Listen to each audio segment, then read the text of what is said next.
Magaalaan Adaamaa giddugala konferansii idil addunyaa gaggeessuuf humna guddaa qabdi jedhan ministeera turizimii Aadde Salaamaawit Kaasaa. Aadde Salaamaawit kana kan jedhan marii ummataa marsaa afraffaa jiraattota godina Shawaa Bahaa fi magaalaa Adaamaa hirmaachisee magaalaa Adaamaatti gaggeeffame irratti. Ministeera turizimii Aadde Salaamaawit Kaasaa magaalaan Adaamaa sochii konferansii fi turizimiidhaaf baay'ee filatamoodha. Kanaaf waltajjii fi leenjii garaagaraa magaalattii keessatti taasisuuf adda durummaan kan filatamaa jirtu waan ta'eef hirribaa dammaqanii hojjechuun barbaachisaadha jedhan. አዳማ አካባቢዋ እንደምታውቁት በጣም እንግዳ በጣም የሚወደው አካባቢ ነው።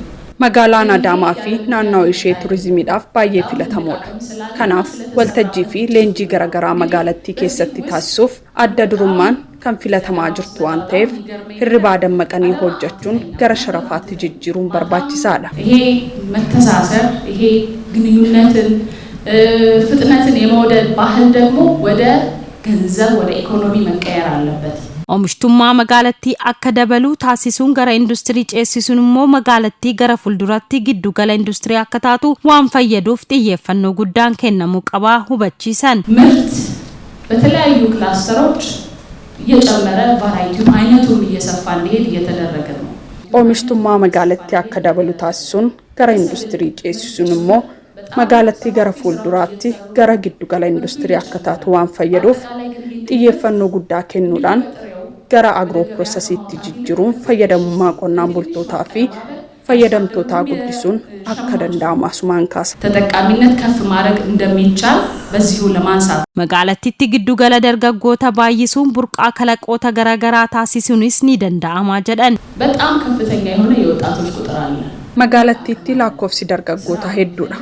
Akkasumatti qabeenyi qabdus akkasuma dargaggoonni hojii hojjechuu barbaadanis baay'eedha. Kanaaf giddugala dargaggoota baay'isuun burqaa kalaqoota garaagaraa taasisuunis ni danda'ama. Kanaaf Adaamaanis Shawaa Bahaanis sirriitti kanarraa fayyadamuu qabu. Adaamaan ምስራቅ ሸዋን በደንብ ይሄንን መጠቀም የምንችልበት እድል አለ.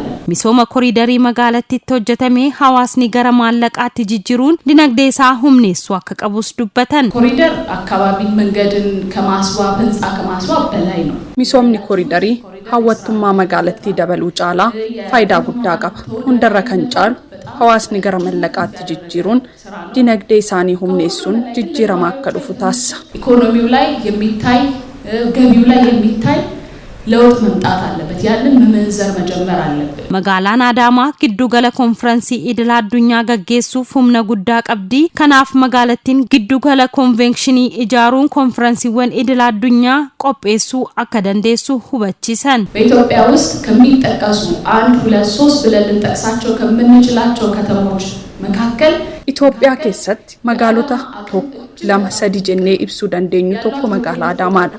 Magaalattiin giddugala konferansii idil addunyaa gaggeessuuf humna guddaa qabdi. Kanaaf magaalattiin giddugala konvenshinii ijaaruun konferansiiwwan idil addunyaa qopheessuu ni dandeessi. ይሄ ኮንቬንሽን ማዕከል ስብሰባዎችን ብቻ ማስተናገድ አይደለም, ትልልቅ ሁነቶችን ወደ ከተማዋ መሳብ የሚያስችል አቅምን ይፈጥራል.